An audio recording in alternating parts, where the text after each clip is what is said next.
Déjà, ce sont des sujets qui nous portent à cœur chez Nickel. Cela passe par la sensibilisation de nos collaborateurs, par des activités ludiques, par des serious games par exemple, des séminaires, des formations et surtout beaucoup d'échanges et des retours d'expérience de chacun des collaborateurs.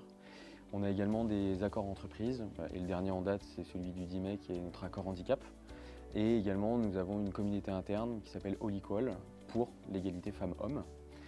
Au niveau du recrutement, donc comme je le disais tout à l'heure, aujourd'hui on recrute à peu près une centaine de personnes, donc c'est des enjeux de recrutement. Nous sommes la seule banque ou établissement de paiement qui recrute sans diplôme et sans expérience significative.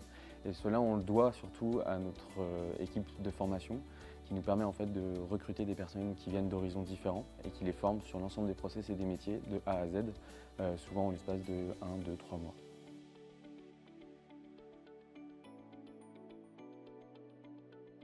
Les stéréotypes que les recruteurs peuvent avoir le plus souvent, je pense que ça peut être l'âge, être une femme ou un homme, le lieu d'habitation également, et l'apparence physique.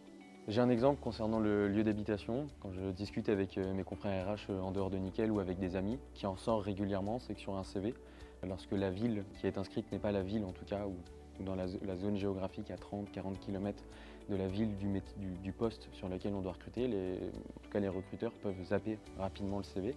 Et du coup c'est un stéréotype et un critère discriminatoire parce qu'aujourd'hui en fait chaque personne ne peut ne pas savoir faire un CV et le mieux c'est d'appeler directement la personne pour savoir si la personne est mobile ou pas sur cette zone.